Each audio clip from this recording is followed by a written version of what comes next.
Hello बच्चों, उम्मीद करते हैं कि बेटा आप सभी बच्चे अच्छे होंगे, पढ़ाई वगैरह अपनी अच्छे से कर रहे होंगे, है ना।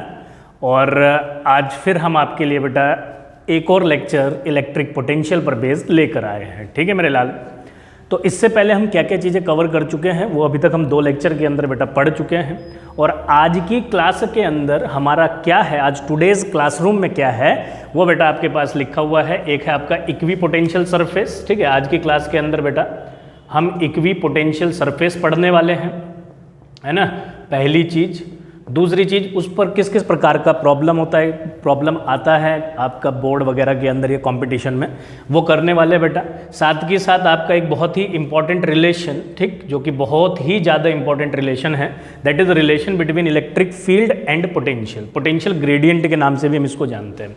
और इस पर रिलेटेड क्या क्या कॉन्सेप्ट है आपका वो हम कवर करने वाले हैं आज की क्लास के अंदर। ठीक है मेरे लाल।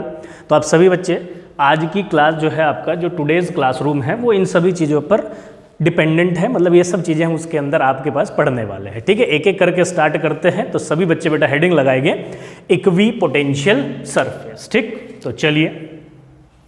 तो बेटा हमारी हेडिंग लगेगी सबसे पहले वाली इक्वी पोटेंशियल सरफेस। देख मेरे लाल, इक्वी मतलब कि इक्वल, पोटेंशियल वाली सरफेस, एक ऐसी सरफेस जिसका पोटेंशियल उस पूरी सरफेस पर क्या रहे, इक्वल रहे, यूनिफॉर्म रहे, मतलब कि कांस्टेंट रहे। ऐसी सरफेस को हम क्या बोलते हैं बेटा आपका, इक्वी पोटेंशियल सरफेस। ठीक है भाई, दैट इज योर। और शॉर्ट फॉर्म में हम क्या बोल देते हैं बेटा उसको, ईपीएस। ठीक है। तो अब क्वेश्चन अरेज होता है कि सर ये तो कोई भी सरफेस हो सकती है, मतलब किसी भी शेप एंड साइज की हो सकती है। नहीं, बस ये शर्त यही तो है कि पोटेंशियल सेम होना चाहिए। तो भैया आंसर है हाँ, it can be spherical, it can be cylindrical, it can be planar, etcetera etcetera. तो इन सभी ये इस टाइप की हो सकती है। तो कौन सी सरफेस हमें कब लेनी है ना, क्यों लेनी है, वही हमें इसके अंदर समझना है कि क्या बताता है आपका इक्वी पोटेंशियल सरफेस। तो पहली बात तो हम इसका डेफिनेशन लिखते हैं बेटा। डेफिनेशन क्या हो गया, क्योंकि जब आप सरफेस की बात करते हो तो सरफेस किस प्रकार की, किस टाइप की होगी, तो उसको तो हम यहाँ डिफाइन नहीं कर पाएंगे। तो मैं क्या लिखता हूँ कि भैया लोकस of all those, है ना, locus of all those point which have a equal potential, which have the equal potential known as EPS। ठीक, तो हमने क्या बोला भाई आपका, हमने बोला बेटा कि उन सभी पॉइंट का ना, locus of all those point, उन सभी पॉइंट को अगर आप जोड़ते हो, ठीक, किन पॉइंट्स को, जिनका आपके पास क्या है, इक्वल पोटेंशियल है, तो वो आपकी एक नई सरफेस देगा जिसको हम बोलेंगे इक्वी पोटेंशियल सरफेस। बच्चे बोले सही बात है सर, इसमें तो कोई बुराई वाली बात नहीं। क्वेश्चन राइज होता है कि सर अब हम इक्वी पोटेंशियल सरफेस ड्रॉ कैसे कर सकते हैं ना, मतलब कि स्फेरिकल होगी, कैसी होगी, क्या नहीं होगा। तो उसके रिलेटेड आप इसमें इंपॉर्टेंट पॉइंट लिखो। पहला पॉइंट तो आपको पता चली गया कि potential through out the surface constant रहना है ना, potential through out the surface is uniform, मतलब कि इज कांस्टेंट, पहला पॉइंट। दूसरा इंपॉर्टेंट पॉइंट है आपके पास इसमें बेटा, जिससे हम पहचानेंगे, जो कि बहुत ही इंपॉर्टेंट है, वही हमें ज़्यादातर बताएगा कि ये सरफेस इक्वी पोटेंशियल होगी या नहीं होगी। वो क्या है कि इक्वी पोटेंशियल सरफेस हमेशा इज ऑलवेज, क्या बोला मैं आपसे बेटा, is always perpendicular to electric field. ये पॉइंट इंपॉर्टेंट है भाई।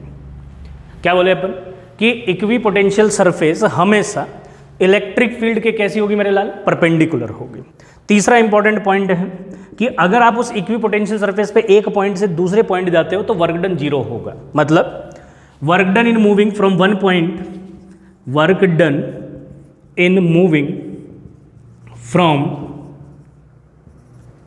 One point two another on EPS is 0। मतलब कि अगर आप एक पॉइंट से दूसरे पॉइंट पर जाते हैं इक्वी पोटेंशियल सरफेस पर तो 0 होगा। अब इस बात को अच्छे से समझ लेते हैं, है ना भाई, इस बात को अच्छे से समझ लेते हैं कि क्या कहना चाह रही है आपकी अपनी इक्वी पोटेंशियल सरफेस। जैसे कि एक पॉइंट चार्ज लेते हैं बेटा, तो पॉइंट चार्ज के अराउंड अलग अलग पॉइंट पर अलग अलग पोटेंशियल होगा। ये बात तो एग्री करते हो कि सर मतलब बेटा ये कि जैसे कि एक पॉइंट चार्ज है Q, आप इससे इस दूरी पर जाओगे, let the distance B r1, आप इससे इस दूरी पर जाओगे, let the distance B r2, तो दोनों पर अलग अलग पोटेंशियल होगा। पर अगर आप इसके अराउंड इसी दूरी पर r1 यहाँ पर जाओ, यहाँ पर जाओ r1 दूरी पर, यहाँ पर जाओ r1 दूरी पर, यहाँ पर जाओ r1 दूरी पर, यहाँ पर जाओ बेटा r1 डिस्टेंस पर, यहाँ जाओ r1 डिस्टेंस पर, यहाँ जाओ r1 डिस्टेंस पर, यहाँ जाओ r1 डिस्टेंस पर, तो आपको पोटेंशियल एक ही मिलना है। क्यों? क्योंकि पोटेंशियल का फॉर्मूला तो आप सबको पता है, 1/4πε due to a point charge is q by r1। अब चार्ज क्यों है, दूरी इन सभी पॉइंट्स की क्या है आपके पास, r1 है, तो इन सब पर पोटेंशियल भी क्या होगा, v। तो आप अगर इन सभी पॉइंट को जोड़ देते हो, क्या बोले हम आपसे बेटा, अगर आप इन सभी पॉइंट को जोड़ देते हो तो वो सरफेस जो बनेगी वो सरफेस कैसी कहलाई जाएगी, इक्विपोटेंशियल। कैसी कहलाई जाएगी बेटा, इक्विपोटेंशियल। मतलब एक ऐसी सरफेस जिस पर पोटेंशियल क्या है आपका, इक्वल। क्या यही पॉइंट लिखेगा बेटा हम, potential through out the surface is constant. बात समझे? और इन पॉइंट को अगर आप जोड़ देते हो इन सभी पॉइंट को, तो जो ये बनता है that is a locus of all these point, है ना, locus of all these points which have the same potential. ठीक, उसी को इक्विपोटेंशियल बोल रहे हैं। तो यहाँ पर कैसा लोकस बन रहा है आपके पास, क्योंकि ये पॉइंट चार्ज है तो इसकी इलेक्ट्रिक फील्ड हर डायरेक्शन में होगी। तो अगर मैं आपको यहाँ हर डायरेक्शन में दिखा, इस प्लेन के अंदर मैं हर डायरेक्शन में कोशिश किया हूँ, एक्स एक्सिस में, वाई एक्सिस में, ऐसी बाहर की तरफ भी होगी आपके पास जेड एक्सिस में। तो ये कैसी सरफेस बन के आएगी बेटा आपके पास, स्फेरिकल।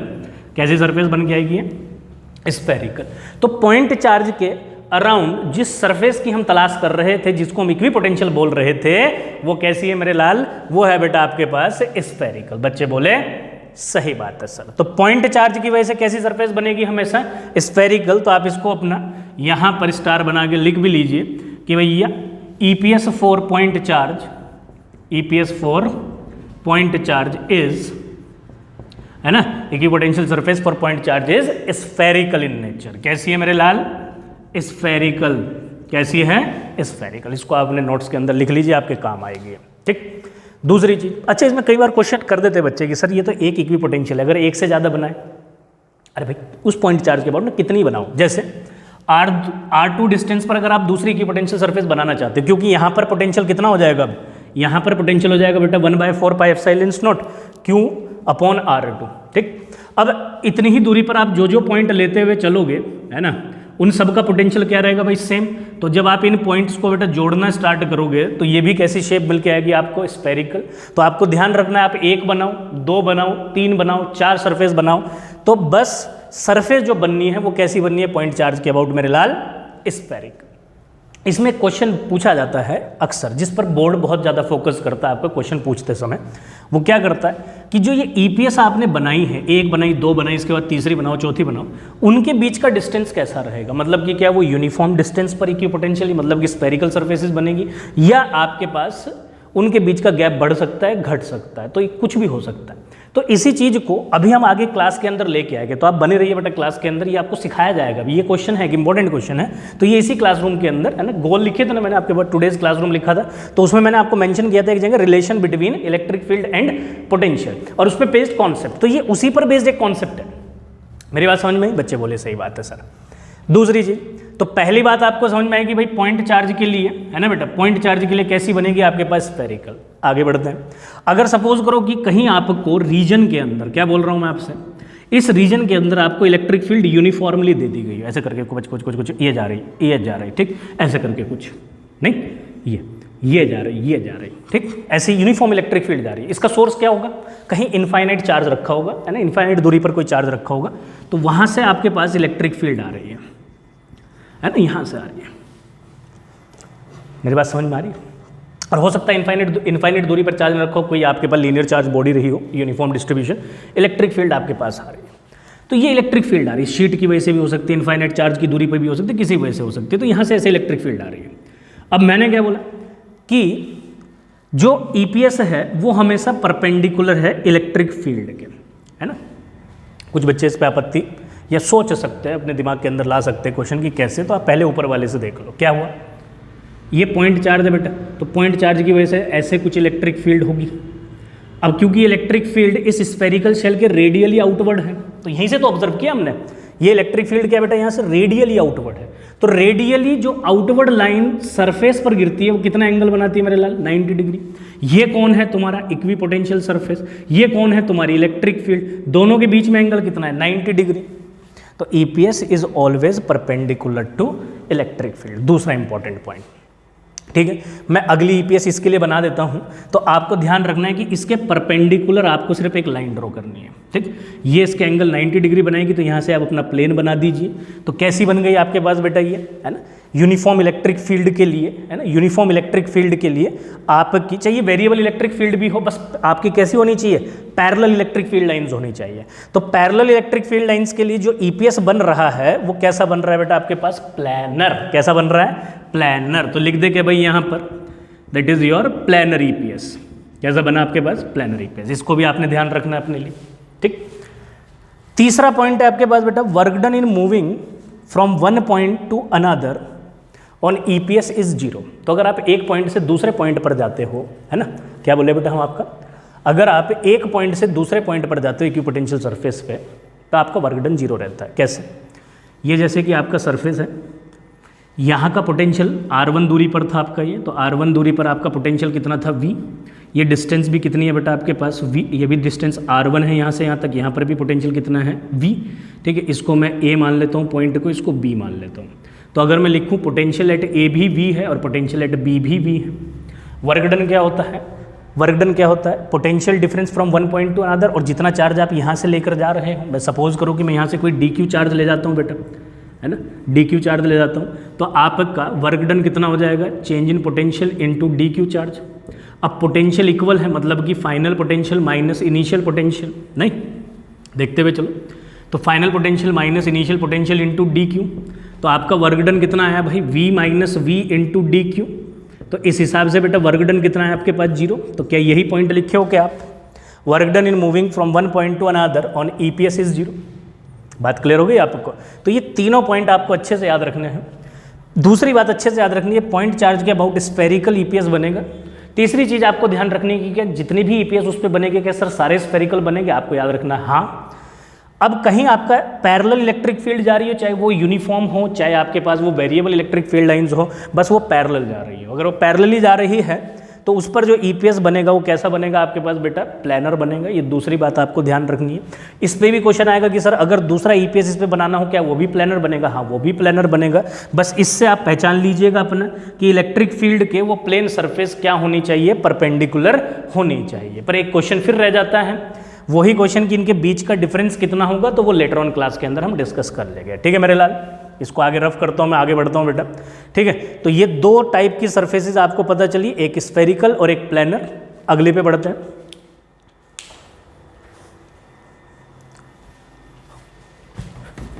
ठीक है भाई, तो देखो, तो अगर हमारे पास क्या हो, कोई लीनियर चार्ज बॉडी हो जाए ऐसी, मतलब इधर भी चार्ज दिया हुआ है, इस पे इधर भी चार्ज है भाई, है ना, और यहाँ से इलेक्ट्रिक फील्ड लाइन ऐसे जा रही है, ऐसे जा रही है, ऐसे जा रही है ना, लीनियर चार्ज बॉडी आपके पास हो, ठीक है, ऐसे कुछ जा रही है, और आपसे इसका इक्विपोटेंशियल सरफेस पूछ लिया जाए, तो मेरे लाल एक तो यहाँ परपेंडिकुलर, एक परपेंडिकुलर, ये देख लो 90 डिग्री पे तो आना ही है, और इसको जोड़ दो तो कैसी बन रही है भाई, कि सर सिलेंड्रिकल बन रही है। कैसी बन रही है आपके पास, सिलेंड्रिकल। तो आपने क्या लिखा यहाँ पर कि किसी लीनियर चार्ज के लिए, है ना, EPS4 linear charge body, EPS4 linear charge body is cylindrical. कैसी बनेगी मेरे लाल, कि सर सिलेंड्रिकल बनेगी। क्लियर हो रही है मेरी बात इतनी, है ना, ये बात समझ में आ रही होगी अच्छे से कि सिलेंड्रिकल बनेगी, नहीं? अच्छा जी, तो ये इससे रिलेटेड कुछ इंपॉर्टेंट पॉइंट्स थे जो हमें इक्विपोटेंशियल सरफेस पर पढ़ने हैं, सीखने हैं। आगे बढ़ते हैं बेटा लेक्चर के अंदर। ठीक है, तो आगे हम समझते हैं आपका, ठीक है, इसको नोट करो, इसको रफ करता हूं मैं। ठीक है मेरे लाल, तो अब ये सारे क्वेश्चन जो मैं अभी आपसे पुट किया था कि सर बच्चे, मैं क्या पूछा था बेटा आपसे कि अगर एक से ज़्यादा 2, 3, 4 EPS बनानी हो तो उनके बीच का गैप क्या कम रहेगा, ज़्यादा रहेगा या सेम रहेगा, ये हम कैसे फाइंड करें, है ना। तो इसके लिए हम एक रिलेशन फाइंड करेंगे बेटा, पहले इलेक्ट्रिक फील्ड का किसके साथ, पोटेंशियल के साथ। तो अगला टॉपिक जो आपका है बेटा, आप हेडिंग लगाइए, रिलेशन बिटवीन, क्या हेडिंग लगेगी आपके पास बेटा, relation between electric field and potential. ठीक, इंपॉर्टेंट रिलेशन, आप इसको इंपॉर्टेंट मार्क करके चलेंगे और बहुत अच्छे से आपको सीखना भी है। ठीक है, मेरी बात समझ में बिल्कुल सीखना है कि सर, तो सपोज करो कि रिलेशन निकालना है आपको इलेक्ट्रिक फील्ड और पोटेंशियल के बीच में, तो कैसा निकलेगा भाई, क्या क्या हमें इसके लिए यूज़ करना पड़ेगा। तो मैं आपके लिए ना दो इक्विपोटेंशियल सरफेस लेके चलता हूँ। ठीक है, वो इक्विपोटेंशियल सरफेस कैसी भी हो सकती है ना, आप उनको स्फेरिकल लेके चलो, कैसी भी लेके चलो, हम एनसीईआरटी बेस्ड जो डेरिवेशन दिया हुआ उसको लेके चलते हैं।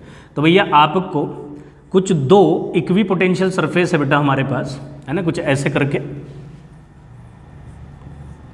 ठीक है, और एक सरफेस मेरे पास बेटा यहाँ पर है कुछ ऐसे करके। ठीक है, आप बना कैसे भी सकते हो। ये कैसी सरफेसेज है बेटा, आपके पास कुछ ऐसी सरफेसेज है ना, ऐसी दो सरफेसेज हैं, दोनों एक दूसरे के पैरेलल हैं, एक अपने आप में एक पोटेंशियल ये है और एक आपकी एक पोटेंशियल वाली सरफेस ये है। ठीक, अब नीचे से कहीं इलेक्ट्रिक फील्ड हम इससे पास कराते हैं आपका, तो कुछ ऐसे इलेक्ट्रिक फील्ड लाइन बेटा आपके पास जा रही है ना भाई। तो ये इलेक्ट्रिक फील्ड, आपको पता है इलेक्ट्रिक फील्ड हमेशा हायर पोटेंशियल से लोअर पोटेंशियल जाती है, मतलब कि इसका जो पोटेंशियल रहा होगा, है ना, इसका जो पोटेंशियल रहा होगा वो ज़्यादा रहा होगा, इसका कम रहा होगा। मतलब कि अगर इसका पोटेंशियल हम v ले लें, है ना, तो इसका पोटेंशियल क्या रहा होगा, v माइनस dv रहा होगा, है ना भाई। इसका पोटेंशियल ज़्यादा, उसका पोटेंशियल कम, दोनों के बीच में बहुत कम डिस्टेंस है दोनों के बीच में। ठीक है, दोनों के बीच में क्या है, गैप बहुत कम है। इस ऊपर वाली सरफेस से मैं नीचे वाली सरफेस पर एक चार्ज को डिस्प्लेस करा के लेके आता हूँ। ये डिस्टेंस है आपके पास, लेट इट बी dr। कितना डिस्टेंस है मेरे लाल, ये dr डिस्टेंस पर मैं उस चार्ज को डिस्प्लेस करा के लाता हूँ, dq चार्ज को लेके आता हूँ। ये लीजिए, ठीक है कि सर। अब यहाँ से यहाँ तक आने में आपने कितना वर्क डन किया, ये हम पहले फाइंड करते हैं। तो बेटा वर्क डन कैसे निकालते हैं भाई, वर्क डन तो सबको पता है कि सर वर्क डन होता है हमारा, क्या होता है बच्चे वर्क डन, वर्क डन होता है फाइनल पोटेंशियल, मतलब कि यहाँ लिखते हैं work done is equals to that is your force into displacement into cos theta. नहीं, अब इस चार्ज को जब आप नीचे लेके आ रहे होगे तो यूनिफॉर्म इलेक्ट्रिक फील्ड के अंदर आपने रखा, तो इस पर एक फोर्स तो लगी रही होगी। ये फोर्स कितनी होगी, that force is equals to q into E. नहीं, और डिस्प्लेसमेंट आप dr कराओगे तो फोर्स मिल गया, डिस्प्लेसमेंट मिल गया, थीटा चेक कर लेते हैं, फोर्स कहाँ लग रहा है, ऊपर, उसके अगेंस्ट नीचे आ रहे हो तो कितना हो गया आपके पास, थीटा 180 डिग्री। तो थीटा इज 180 डिग्री। तो मेरे लाल वर्क डन कितना हो गया, work done comes to be dq, क्योंकि dq चार्ज है बेटा आपका, dq into E into displacement dr into cos 180 degree. तो वर्क डन कितना हो गया भाई, माइनस dq इंटू dr। ठीक है जी, तो ये हमारे पास क्या आ गया बेटा, आपका वर्क डन आ गया, जो कि उस चार्ज ने किया, कहाँ से, ऊपर से नीचे आने में, ऊपर सरफेस से नीचे वाली सरफेस पे आने में। दूसरी चीज, अब as we know by the definition, as we know by the definition, हम डेफिनेशन से जैसे कि जानते हैं कि वर्क डन जो होगा वो change in potential into bringing charge होगा। तो इस हिसाब से हमारा जो वर्क डन है, चेंज इन पोटेंशियल क्या होता है, final potential minus initial potential, तो v माइनस dv है ना, final potential minus initial potential, और bringing charge that is your dq। नहीं भाई, तो इसको माइनस को अंदर लेके जाता हूं तो बेटा मेरा वर्क डन कितना आ रहा है, कि सर वर्क डन आ रहा है v minus v plus dv into dq। तो प्लस माइनस से कट गया तो वर्क डन कितना आ गया, तो that is dv into dq। ये वर्क डन और ये वर्क डन इक्वल रहेगा, है ना, दोनों वर्क डन इक्वेट कर देते। तो हम क्या करते हैं, इसको पहली इक्वेशन मान लेते बेटा, और इसको क्या मान लेते मेरे लाल, इसको कि सर इसको मान लेते हम सेकंड इक्वेशन। नहीं बोल भाई, इसमें क्या बेटा कोई बुराई वाली बात है, नहीं है ना, समझ में आ रहा है, बिल्कुल अच्छे से आ रहा है कि सर, नहीं बच्चे बोले सही बात है सर। तो आगे बढ़ते बेटा, तो हम इक्वेट करते हैं, equating first and second equation. ठीक है भाई, तो क्या करेंगे बेटा, हम इक्वेट करेंगे अपनी फर्स्ट इक्वेशन को सेकंड इक्वेशन के साथ। बच्चे बोले सही बात। तो मेरे लाल minus dq into E D R is equals to dv into dq। तो dq से dq कट गया, तो मेरे पास बचा e minus D R is equals to dv। तो इस हिसाब से आपका इलेक्ट्रिक फील्ड कितना आ गया भाई, minus dv by D are.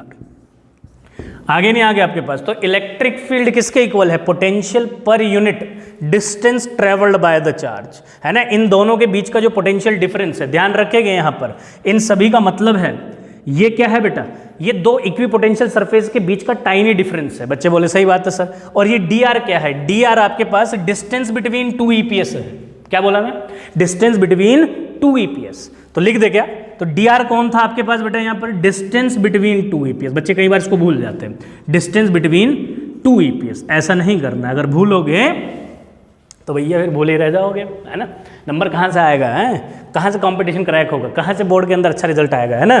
तो आपको क्या ध्यान रखना है, डिस्टेंस बिटवीन टू ईपीएस। अब क्वेश्चन अराइज होता है कि इसको हम क्या ऐसे भी ले आते हैं, ऐसे ले आते हैं, नहीं, इन दोनों के बीच का परपेंडिकुलर डिस्टेंस है। कैसा डिस्टेंस है, perpendicular distance between two EPS, और डीवी उन दोनों के बीच का पोटेंशियल डिफरेंस।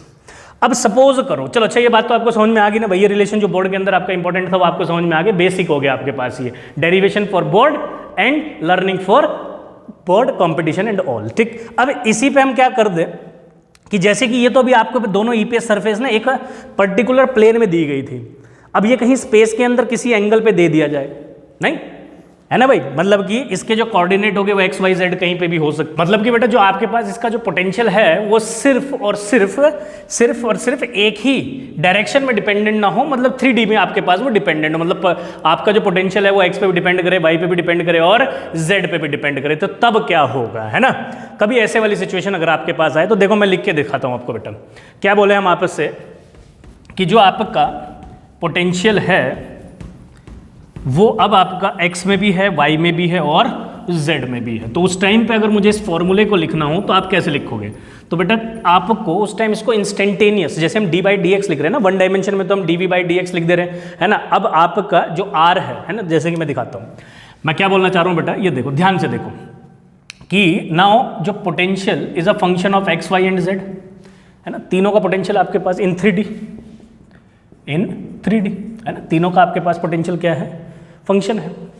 अब मुझे इलेक्ट्रिक फील्ड चाहिए, नहीं मतलब कि आपको क्या चाहिए बेटा यहाँ पर, इलेक्ट्रिक फील्ड, जो अभी हमने फॉर्मूला निकाला था माइनस dv/dr करके, अब उसको हम कैसे लिख देंगे, minus delta by delta x, partial differentiation, क्योंकि पार्शियल डिफरेंशिएशन का काम ही क्या होता है आपके पास कि अगर कोई चीज़ बोल सकते हैं वेरिएबल हो x में भी, y में भी, z में भी, तो उसमें एक बार में उसको एक को ही डिफरेंशिएट करेगा और दो को कांस्टेंट लेके चलेगा आपके पास। तो इसका मतलब partial differentiation of this v, है ना, this v with respect to of what x, plus partial differentiation of this v with respect to y, partial differentiation of this v with respect to z, and that is your formula.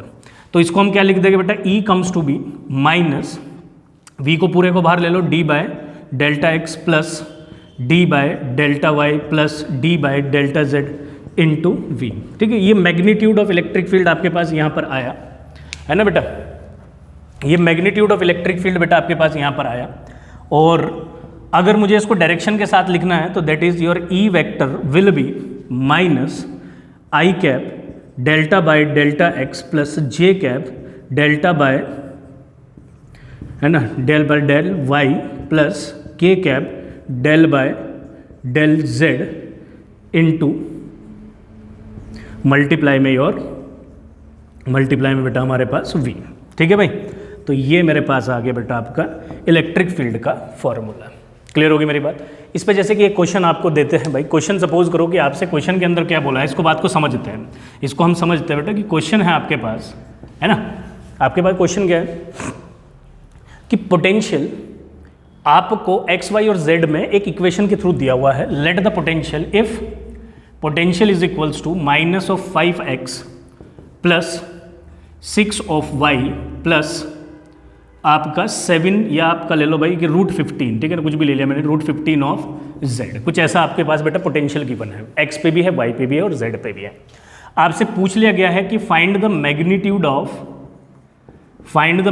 Of electric field, है ना बच्चे, क्या बोला तुम्हारे से, find the magnitude of electric field. बच्चे बोले सही बात है सर, क्या पूछ लिया तुम्हारे से, find the magnitude of what, electric field. तो ये है बेटा आपके पास मैग्नीट्यूड ऑफ इलेक्ट्रिक फील्ड। आपको क्या करना है, इस पोटेंशियल को एक बार x के साथ डिफरेंशिएट करना है, एक बार y को और एक बार z के साथ। क्लियर होगी मेरी बात।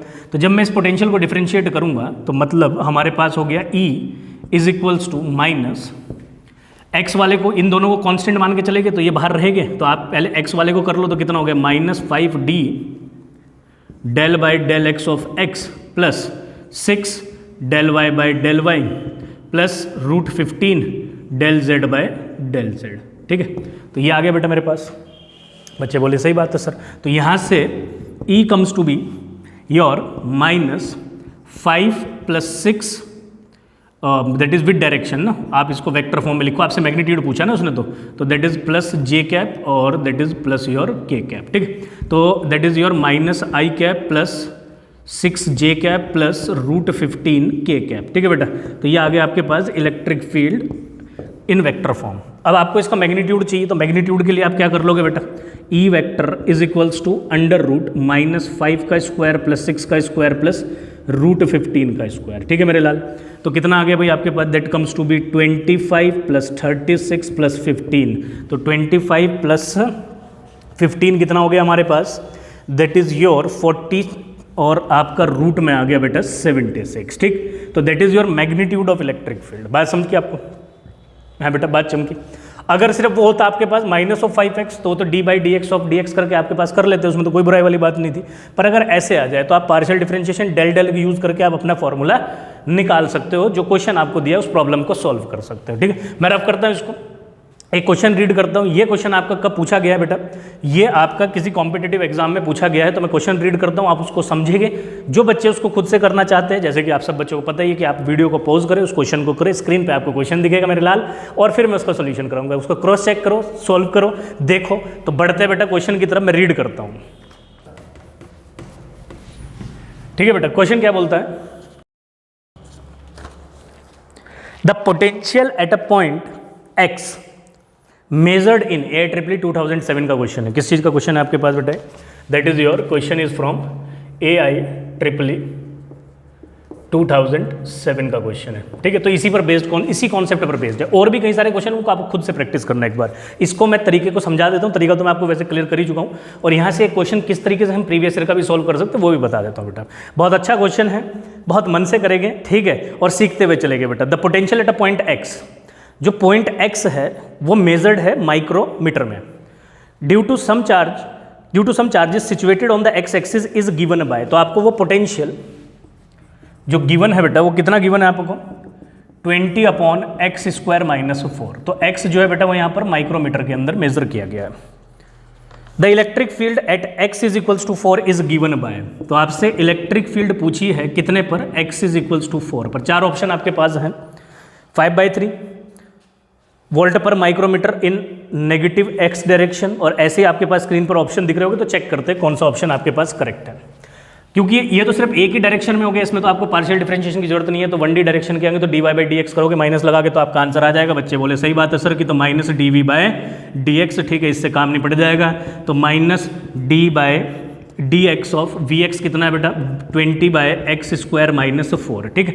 20 बाहर ले लो, ये ऊपर चला जाएगा, तो मेरे लाल e कितना आ जाएगा कि सर e आ जाएगा -20 d/dx ऑफ x की पावर 2 - x² - 4 की पावर -1। इसका कितना हुआ, -x² - 4 n-1, मतलब कि 1 - 1 तो दैट इज योर -2। बच्चे बोले सही बात है सर। तो इसका डिफरेंशिएशन कितना बनेगा, 2x है ना, 2x इसका 0। तो मेरे पास कितना आ गया बेटा, electric field comes to be -20 minus plus, तो ये माइनस नीचे आ जाएगा, तो कितना हो गया, x² - 4 का होल स्क्वायर इंटू 2x। तो x कितने पे निकालना था बेटा आपको इलेक्ट्रिक फील्ड, है ना, कहाँ पे गया, x = 4 पर, है ना। तो x = 4 पर आपको इलेक्ट्रिक फील्ड निकालनी है, तो यहाँ पर x की वैल्यू 4 रख दो, तो 20 × 2 × 4 अपॉन 4 का स्क्वायर - 4 का होल स्क्वायर। तो कितना आ गया भाई, ये 20 × 2 × 4 अपॉन नीचे कितना बच रहा है, 16 - 4 मतलब कि 12 का स्क्वायर मतलब बेटा कि 12 × 12, ठीक है। तो कैंसिल करेंगे, 4 3 जा 2 6 जा 2 3 जा 10 जा, तो बेटा मेरे पास आ गया 10/9। प्लस का आ रहा है इलेक्ट्रिक फील्ड, तो प्लस का आ रहा है, तो मतलब कि यहाँ पर क्योंकि पोटेंशियल x डिपेंडेंट था, तो इलेक्ट्रिक फील्ड जो आपका प्लस आ रहा है, तो ऑप्शन चेक करते क्या आपका, तो आपका फोर्थ ऑप्शन बेटा करेक्ट है इसमें, क्या 10/4, अच्छा 10/9, तो 3 में भी है, and in positive x direction and in negative x direction. तो third option is your correct, that is in plus x axis, क्योंकि ये आपका पॉजिटिव वैल्यू आपके दे रहा है, नेगेटिव देता तो नेगेटिव ऑफ एक्सिस, प्लस है तो पॉजिटिव ऑफ x एक्सिस। बच्चे बोले सही बात है सर। तो आगे बढ़े बेटा, क्या तुम्हें क्वेश्चन समझ में आया? यस सर, बिल्कुल समझ में आया। तो देखो अगला क्वेश्चन क्या है आपके पास इसी पर, अगला क्वेश्चन क्या है आपके पास इसी पर, इसको रफ करता हूँ पहले मैं, आप नोट डाउन करो बेटा इसको फटाफट।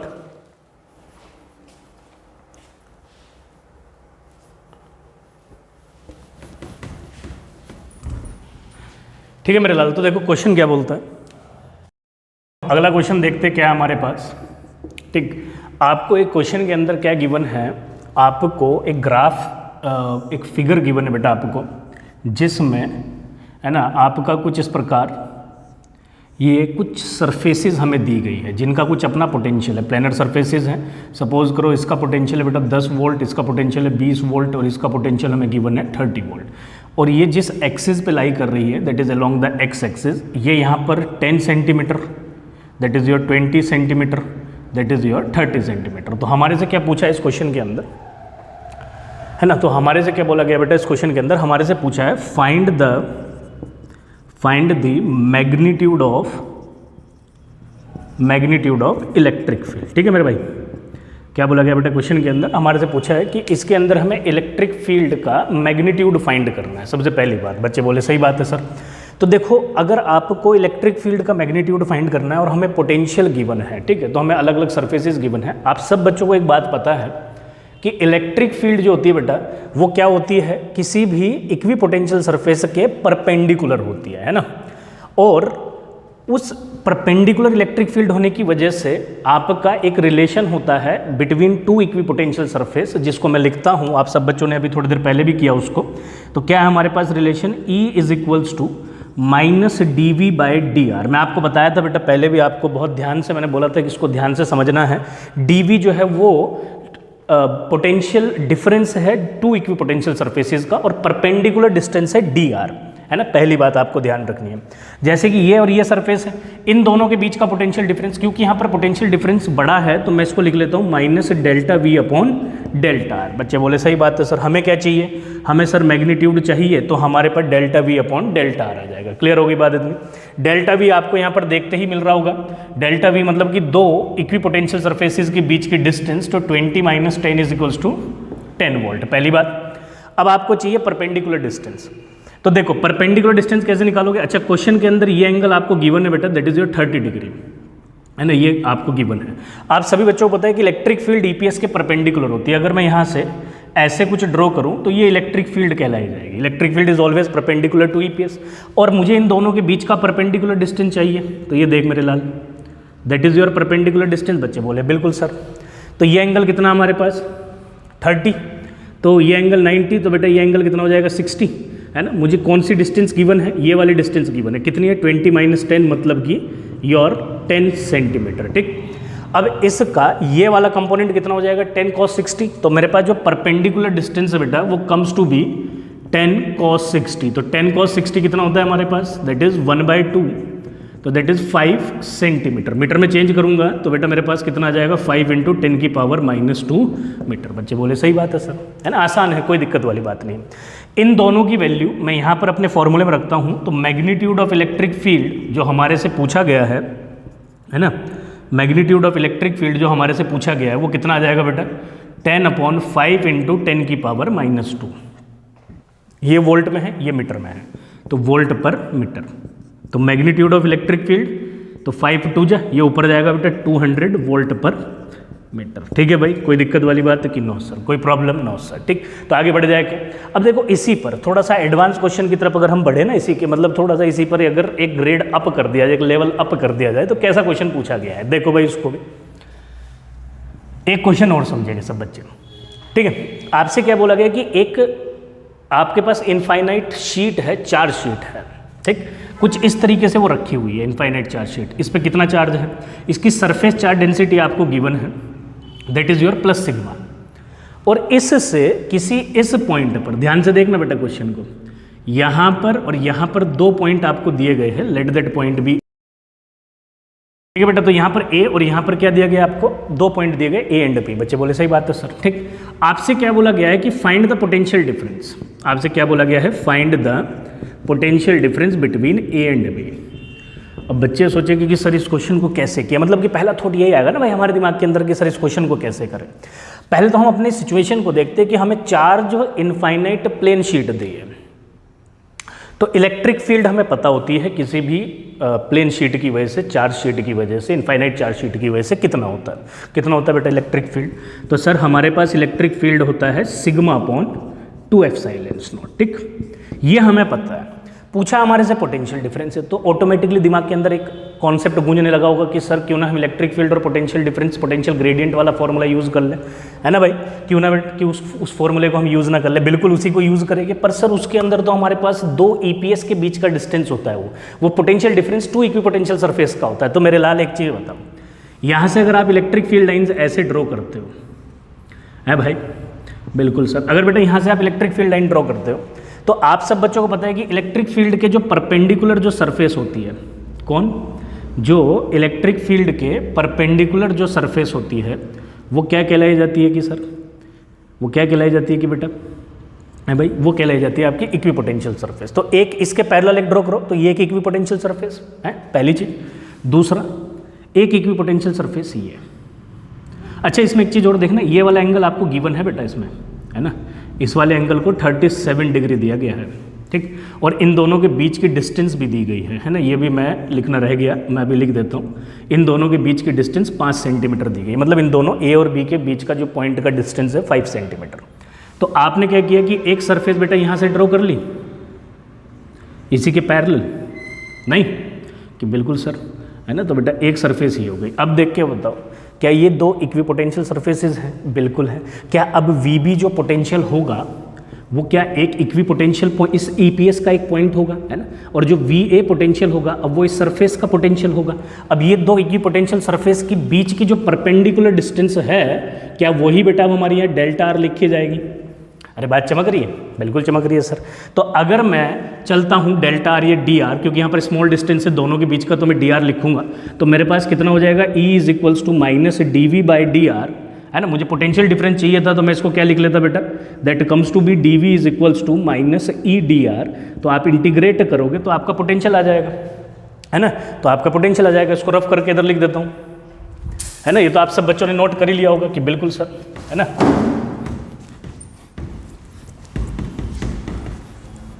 ठीक है, तो यहाँ पे लिख देते हैं बेटा, तो क्या लिख सकते हैं हम यहाँ पर, इसको मैं कहाँ से कहाँ तक इंटीग्रेट कर रहा हूँ, A से B तक, तो आप क्या लिखोगे, V from VA to VB, है ना। तो आपका potential from A to B जाएगा, तो A पर पोटेंशियल कितना है आपका VA और B पर कितना है VB। बच्चे बोले सही बात है सर, है ना। तो इसको क्या लिख सकते हैं बेटा हम, तो डेट इज V और इज इक्वल्स टू माइनस में E इंटीग्रेशन, ये पूरा ही इंटीग्रेशन में बेटा E/dr, है ना। अब इलेक्ट्रिक फील्ड तो हमें पता है, अब हमें चाहिए dr क्या हो गया, इन दोनों के बीच का परपेंडिकुलर डिस्टेंस, है ना, ये वाला डिस्टेंस आपके पास हो गया। तो मैं इसको एक बार इधर दोबारा ड्रॉ करता हूँ, है ना। बच्चे सीखते हुए चले गए बेटा, जो बच्चे कर पा रहे बहुत बढ़िया, जो नहीं कर पा रहे वो सीखते हुए चले। ये पॉइंट है ना हमारे पास, इस पर 2 पॉइंट है बेटा, है ना। ये आपका पता है कि ये हमारे पास क्या है, दिस एंगल इज 37, है ना, ये हमारे पास बेटा 37 डिग्री है। तो देखो यहाँ पर ध्यान से समझिएगा, यहाँ से एक परपेंडिकुलर ऐसे ड्रॉ किया 37, ये कितना हो गया, ये हमारे पास 90, तो ये बेटा कितना हो गया 53, है ना।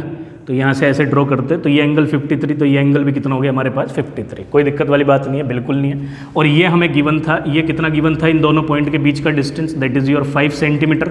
अब ये एंगल 53, तो इसका ये वाला कंपोनेंट कितना हो जाएगा बेटा, ये हो जाएगा 5 इंटू cos 53, है ना।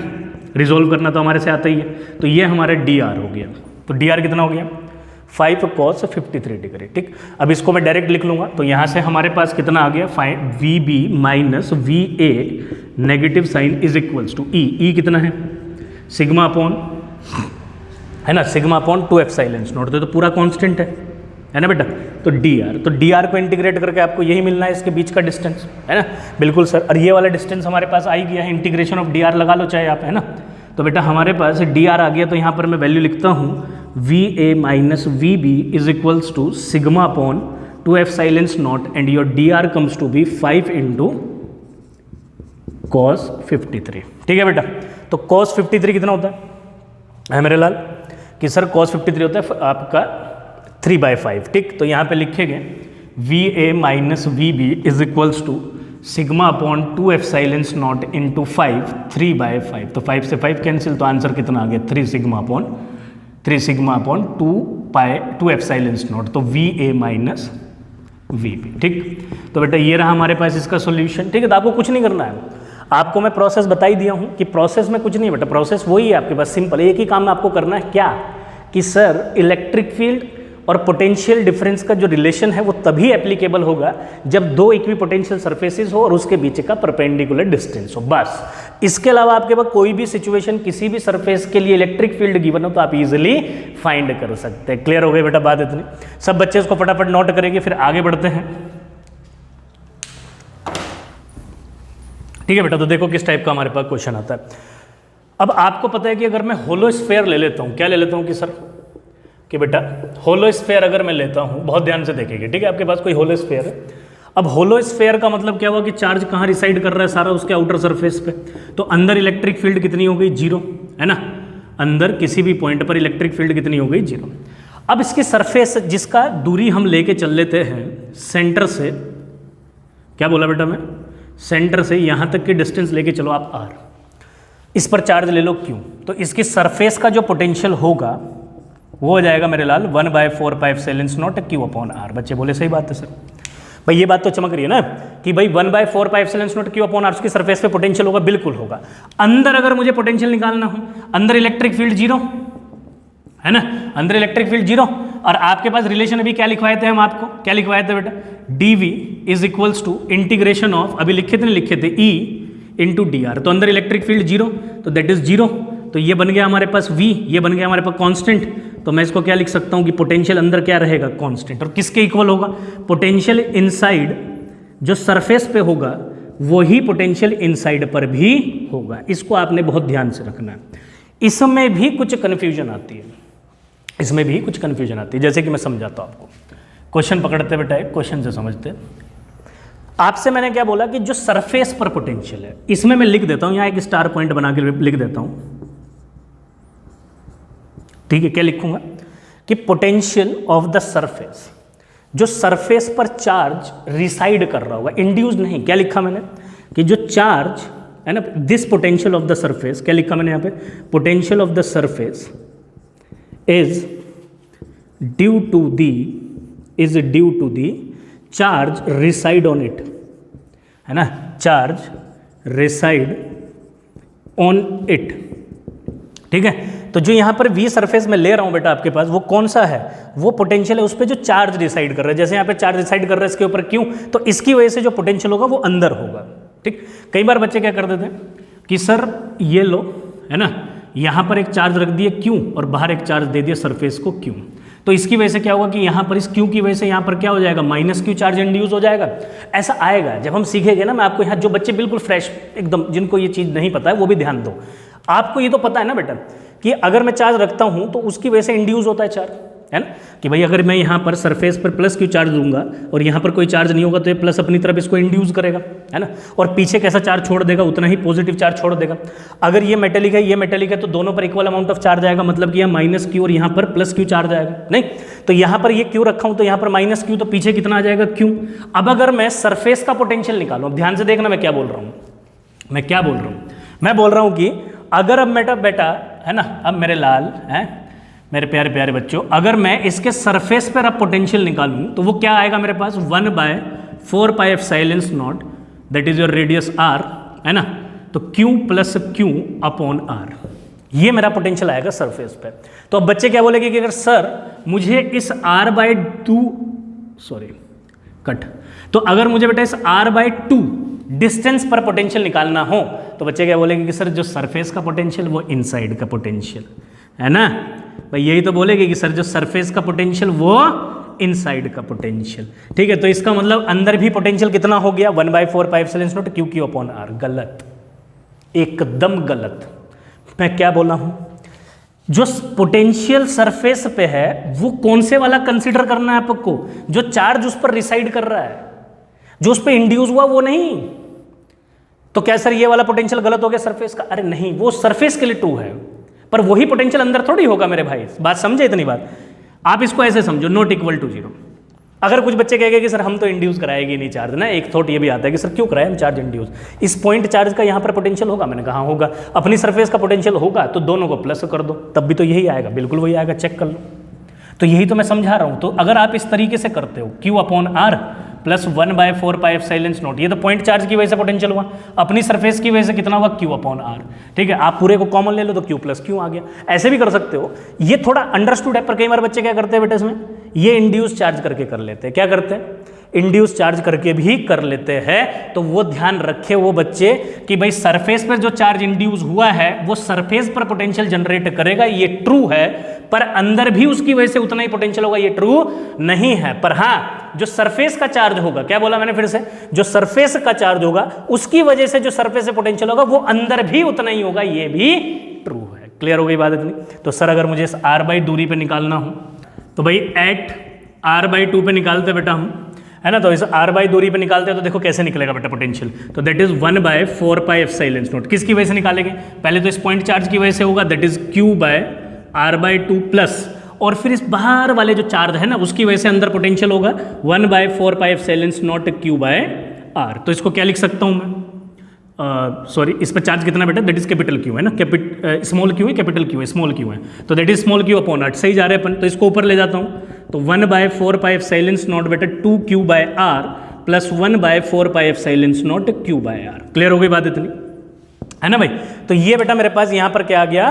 पोटेंशियल आ गया। क्लियर हुई बात इतनी? देखो बहुत ध्यान से आपको समझना है बेटा। और जितने भी लेक्चर अभी तक आपको मिल रहे हैं ना बेटा, जितने भी हम लेक्चर आपके लिए बना रहे हैं वो निपटाने के हिसाब से नहीं बना रहे हैं, समझ रहे हो तुम? निपटाने के नहीं, आपको सिखाने के पॉइंट ऑफ व्यू से बन रहे हैं। मतलब कि आप चैनल पे आए और सीख कर जाए उसी पॉइंट ऑफ व्यू से। इसीलिए मैंने PYQs भी कराए, आपके पास जेई के अंदर PYQs कराया और आपके पास नीट का PYQ भी कराया। उसके अंदर भी आप ध्यान दोगे तो जितना हमने कॉन्सेप्ट पढ़ा है ना, और सारा क्वेश्चन लिया उसमें जो उस ईयर के अंदर प्रीवियस ईयर में उस टॉपिक से रिलेटेड आया है, तो वो उस कॉन्सेप्ट से सारा सोल्व हो रहा है। तो इसका मतलब ये है कि जो चीज़ अपन पढ़ रहे हैं उसको हम इंप्लीमेंट कर पा रहे हैं।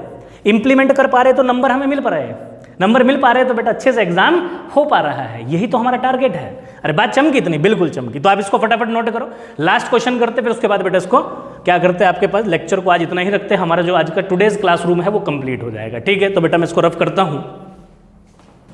तो देख मेरे भाई, हमारे पास बेटा एक और क्वेश्चन इस पे कैसा दिया जा सकता है आपको, आप समझते हुए चलोगे।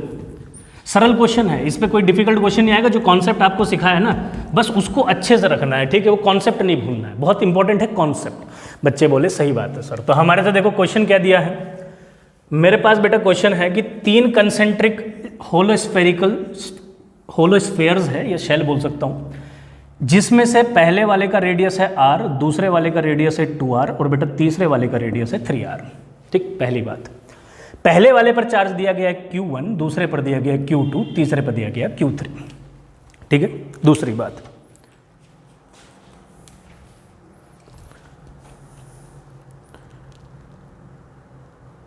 ठीक है बेटा, तो क्या दिया गया आपको? Q1, Q2 और Q3 चार्जेस आपको दिए गए हैं। बच्चे बोले सही बात, दिए गए सर की।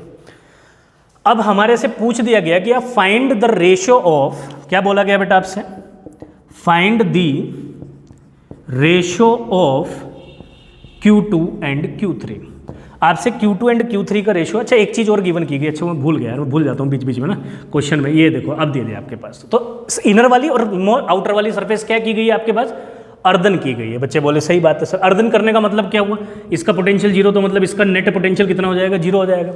अब देखो, अब अगर मैं इस बाहर वाली सरफेस पे टोटल पोटेंशियल निकालूं, फिर रिपीट कर रहा हूं, क्या निकालूं? अगर मैं टोटल पोटेंशियल निकालूं, इस वाले चार्ज की वजह से भी होगा, इस वाले चार्ज की वजह से भी होगा, अपने वाले चार्ज की वजह से भी होगा, या आप क्या कर सकते हो? इंड्यूस कर सकते हो। एक मिनट कैमरा चेक करते बेटा, ऑल गुड। तो क्या कर सकते हैं हम? इंड्यूस कर सकते हैं। तो मतलब कि इस पे बाहर वाले पे टोटल चार्ज कितना हो जाएगा इंड्यूस करके, है ना? कैसे? ये देखो, इस वाले को दिखाता हूँ, -Q2 और बाहर कितना आ जाएगा? +Q2। ऐसे ही -Q1, Q1, -Q1, तो बाहर टोटल चार्ज कितना हो गया? Q1 + Q2 + Q3। तो अगर मैं इस बाहर वाले की सरफेस का क्या नाम दे दूं बेटा? इसको C नाम दे देते हैं, ये क्या नाम दे देते हैं? B, और इसको नाम दे देते हैं A। तो पोटेंशियल एट C कितना हो गया हमारे पास? 1/4πε0 Q1 + Q2 + Q3 upon distance कितनी है बेटा? 3r, है ना? और ये टोटल पोटेंशियल कितना है? 0 के इक्वल। तो यहाँ से आपका Q1 + Q2 + Q3 किसके इक्वल आ गया? 0 के इक्वल। बच्चे बोले सही बात है सर। तो फर्स्ट इक्वेशन मान लेंगे इसको, बिल्कुल मान लें। अब अंदर वाली सरफेस का पोटेंशियल भी आपका 0 ही है, तो अंदर वाली सरफेस पे पोटेंशियल निकाल ले क्या? बिल्कुल। इस पर पोटेंशियल अपनी वजह से होगा, है ना? तो कितना होगा? 1/4πε0, अपना कितना है? Q1/r। ठीक, 1/4πε सब में कॉमन आएगा तो इसको मैं बाहर लिख लेता हूँ। इस वाली सरफेस की वजह से होगा Q2 अपॉन कितनी डिस्टेंस है? 2r। और आउटर मोस्ट शेल का भी पोटेंशियल अंदर होगा आपके पास, है ना? इस वाले का भी होगा, सी वाले का भी। कितना? Q3 है इस पे चार्ज, है ना। अपना चार्ज कितना था? Q3। अब इसकी वजह से पूरा मत निकाल देना, ये तो कॉन्सेप्ट सिखाया आपको बेटा। तो Q3 कर देते बच्चे, है ना। कुछ बच्चे बोलेंगे सर इतने बुद्धू थोड़े ही हैं। अरे मतलब ये गलती हो जाती है, जाने अनजाने में किसी भी तरीके से हो सकती है, पर अब आपको गांठ बांध लेनी है कि भाई साहब बिल्कुल नहीं करनी। तो इसका पोटेंशियल भी कितना है? 0। तो that is 1/4πε0 Q1 plus Q2 upon 2 plus Q3 upon 3 upon कितना आ गया हमारे पास? R। ये सब 0 में चला जाएगा, है ना। तो यहाँ से बेटा Q1 plus Q2/2 plus Q3/3 0 के इक्वल आ जाएगा। तो मैं यहाँ से Q1 निकाल लेता हूँ, that comes to be minus of Q2, है ना। Q1 इसलिए निकाल रहे क्योंकि हमें Q1 रिप्लेस करना पड़ेगा, क्योंकि हमारे से रिलेशन पूछा है Q2 और Q3 का, तो Q1 तो लाजमी है कि हमें फाइंड करना ही पड़ेगा। तो Q2 प्लस Q3 अपॉन 3, ठीक है।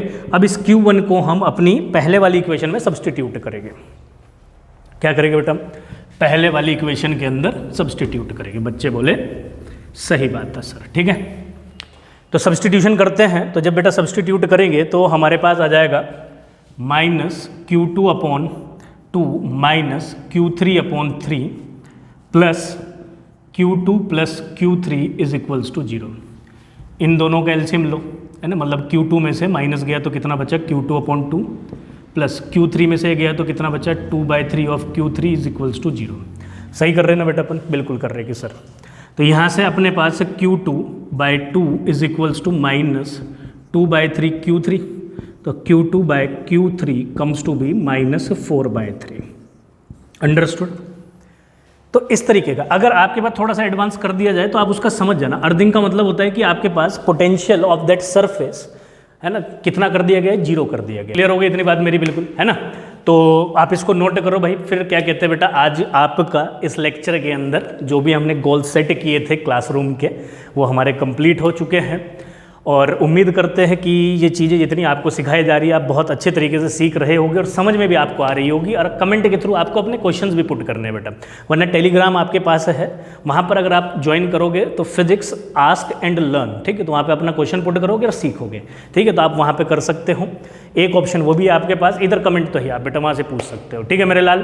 तो फिर आज की बेटा क्लास यहीं पर ओवर करते हैं एक छोटे से नोट के साथ, जो कि आप सब बच्चों को पता है, रिवीजन जो कि मस्ट है, ठीक। सीखते रहिए, पढ़ते रहिए और बढ़ते रहिए। फिर मिलते बेटा आपसे अगले लेक्चर के अंदर। तब तक के लिए सभी बच्चों को बाय बाय।